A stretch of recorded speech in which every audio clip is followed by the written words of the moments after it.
Dear students, السلام علیکم۔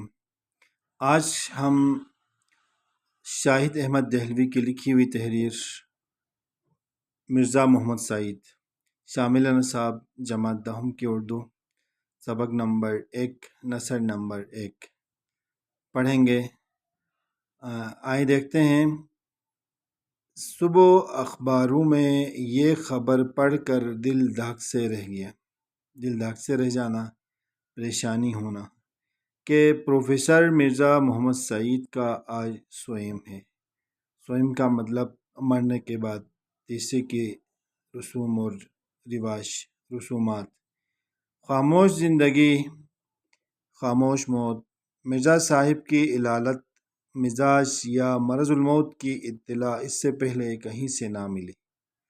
حد یہ ہے کہ پرسوں وہ رحلت فرما گئے اور ان کے سینکڑوں دوستوں اور قدردانوں کو اس کی اس سانحہ ارتحال کی خبر تک نہ ہوئی۔ کہنے کا مطلب یہ ہے، اس جملے کا کہتے ہیں کہ وہ پرسوں انتقال کر گئے، رحلت فرما گئے، اور ان کے جاننے والے، ان کے بہت سارے عزیز دوست، اقارب اور رشتہ دار اور قدردان، اس کے قدر کی پہچان کرنے والے واقف قدر شناس لوگوں کو اس خبر کا، اس کی موت کی خبر کا کسی کو پتہ بھی نہیں چلا۔ افسوس، اتنا بڑا صاحب کمال ہم میں سے اٹھ جائے اور اس کی سناونی ہم تک نہ پہنچے۔ سناونی کا مطلب موت کی خبر۔ کتنے بے خبر ہیں ہم لوگ، یعنی کتنے غافل ہیں ہم لوگ۔ زندہ قوموں کا یہ شعار نہیں ہوتا، زندہ قوموں کا یہ شعار نہیں ہوتا، مطلب یہ طریقہ نہیں ہوتا کہ اپنے اہل کمال سے غافل ہو جائیں، اور ایسی غفلت مجرمانہ ہوتی ہے۔ یہ جو اس طرح کی غفلت ہوتی ہے، یعنی اہل کمال لوگوں کے ہم سے بچھڑ جانے کے بعد ہمیں پتہ بھی نہ ہو، یہ ایک طرح سے اگر دیکھی جائے تو یہ ایک غفلت ہے، اور ایسی غفلت کو مصنف مجرمانہ غفلت کہتے ہیں۔ شاید ہماری غفلت ہی کی سزا ہے کہ مرزا صاحب کو یوں ایکا ایکی ہم سے چھین لیا گیا۔ یوں ایکا ایکی کا مطلب اچانک پتہ بھی نہیں چلا، ٹھیک ٹھاک ہم سے چھین لیا گیا۔ یہ ہمیں سزا ملی ہے۔ کس بات کی سزا ملی ہے؟ کہ ہم غافل ہیں، ہم اپنے صاحب کمال لوگوں کی اہمیت کے بارے میں خبردار نہیں ہیں، ہم بے خبر ہیں۔ عالم کی موت عالم کی موت ہوتی ہے۔ عالم کے معنی ہے جاننے والے، اہل علم۔ علم دنیا کو کہتے ہیں، کائنات کو کہا جاتا ہے۔ اس جملے کا مطلب یہ ہے کہ ایک عالم کی موت گویا کہ پوری دنیا کے مر جانے کے برابر ہے۔ ابھی ہم کو اس کا اندازہ نہیں ہو سکتا کہ مرزا صاحب کے رخصت ہو جانے سے ہمارا کتنا بڑا نقصان ہو گیا۔ اب ان کی عدم موجودگی رہ کے ہمیں ان کی یاد دلائے گی، اور وقت کے ساتھ ان کی جدائی کا گھاؤ بڑھتا جائے گا۔ گھاؤ کا مطلب ان کا زخم، جس کی وجہ سے، فوت ہونے کی وجہ سے، بچھڑ جانے کی وجہ سے ہم سے جو ہمارے دلوں میں جو زخم لگ گیا ہے، وہ زخم بڑھتا چلا جائے گا۔ مرزا صاحب بہت ہی خاموش کام کرنے والوں میں سے تھے، یعنی اتنے خاموش کہ خود ان کے زمانے کے اکثر لوگوں کو بھی ان کے علمی اور ادبی کارناموں کے بارے میں نہیں پتہ تھا، یعنی ان کے علمی اور ادبی کارناموں سے وہ لوگ واقف نہیں ہوئے۔ دراصل خود مرزا صاحب شہرت سے گھبراتے تھے، شہرت یعنی مشہوری، اور پبلک پلیٹ فارم پر آنا پسند نہیں کرتے تھے۔ کام کرتے تھے ستائش کی تمنا اور صلہ کی پرواز سے بے نیاز ہو کر۔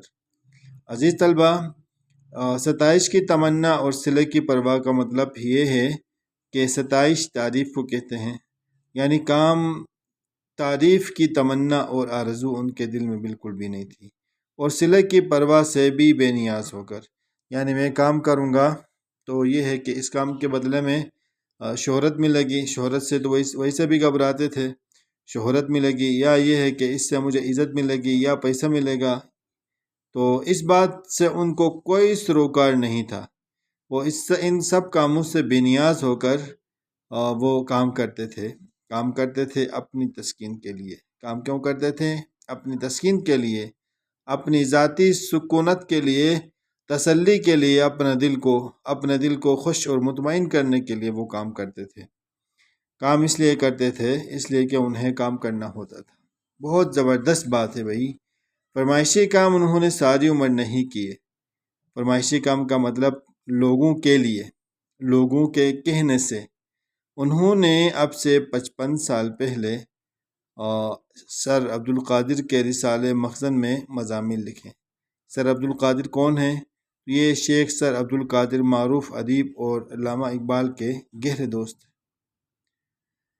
مگر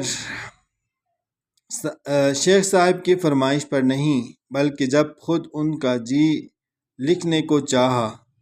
مرزا صاحب کسی کو خوش کرنے کے لیے نہیں لکھتے تھے۔ مرزا صاحب پیسے کے لیے بھی نہیں لکھتے تھے۔ پیسے کی تو انہوں نے کبھی پرواہ ہی نہیں کی، بلکہ پیسے کے ذکر پر وہ چڑ جاتے تھے۔ چڑ جانا مطلب ناراض ہو جانا، یعنی اس کا کہنے کا مطلب یہ ہے کہ اگر وہ کوئی کام کرتے، کام کے بدلے میں ان کو اگر پیسے دینے کی پیشکش کی جاتی تو وہ اس سے ناراض ہو جاتے تھے اور انہیں منانا پھر مشکل ہو جاتا تھا۔ لاہور کے اکثر پبلشروں نے مرزا صاحب سے کتابیں لکھوانی چاہییں اور بڑی بڑی رقمیں پیش کی، مگر مرزا صاحب نے انہیں ایک لفظ بھی لکھ کر نہیں دیا۔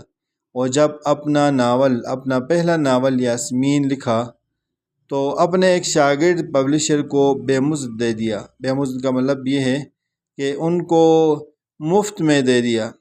اس کے کچھ عرصے بعد دوسرا ناول خواب ہستی لکھا، اسے بھی بغیر کچھ لیے دیے چھپوا دیا۔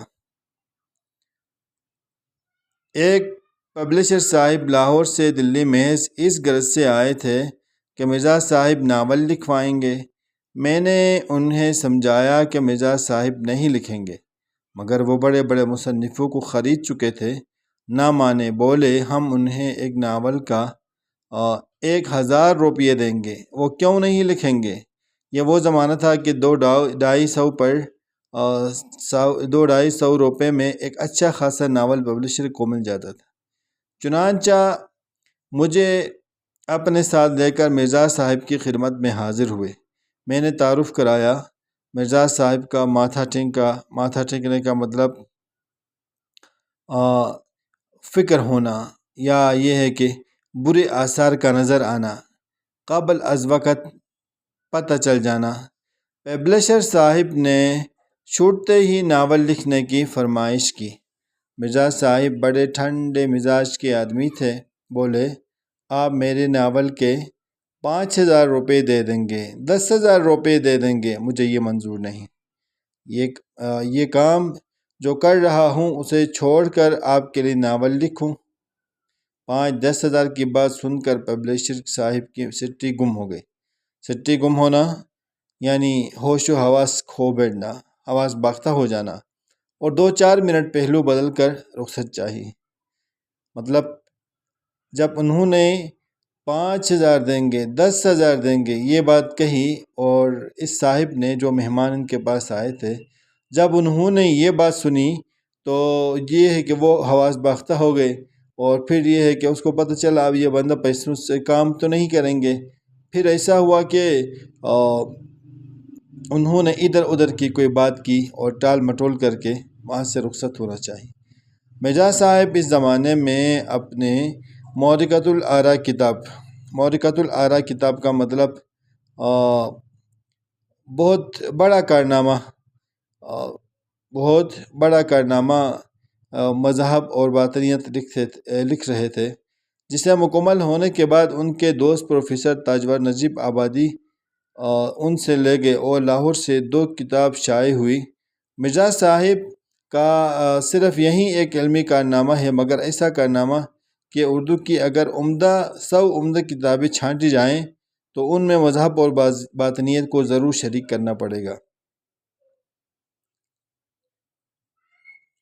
اچھا، 100 عمدہ کتابیں، عمدہ کا مطلب بہترین، اچھی کتابیں ہر انداز میں اور ہر لحاظ سے چھانٹی جائے، ان کا انتخاب کیا جائے، منتخب کیا جائے مرزا صاحب دلی کے شرفا کے ایک متمول خاندان کے چشم و چراغ تھے۔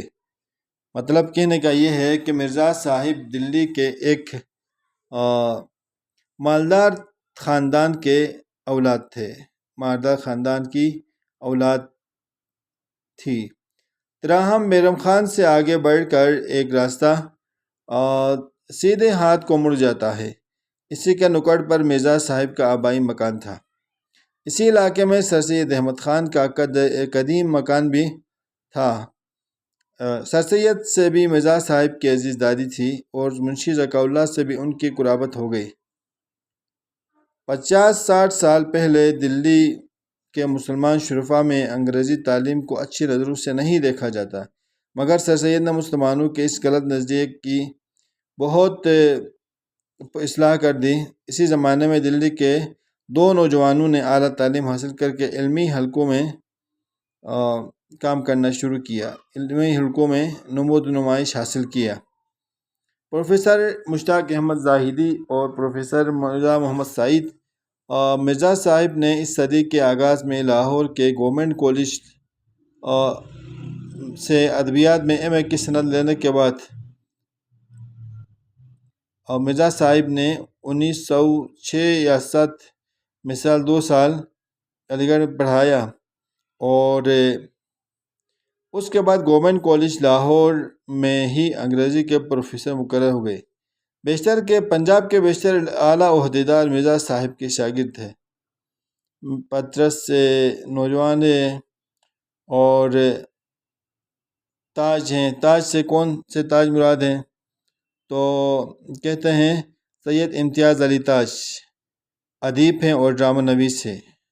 انارکلی ان کا ڈرامہ ہے معروف۔ عزیز طلبہ، یہ اس سبق کے 3 اور 4 پیراگراف کی بلند خوانی کی گئی اور ان الفاظ کی وضاحت کی گئی جو مشکل پیش آ رہے تھے، اور الفاظ معنی بھی بیان کیے گئے۔ انشاءاللہ اگلی ویڈیوز میں بقیہ عبارت اور بقیہ اقتباسات کی وضاحت کریں گے اور ان کو بھی پڑھیں گے اور سمجھیں گے۔ آپ سب ہمارے ساتھ رہیے، اپنا ڈھیر سارا خیال رکھیے۔ اللہ حافظ۔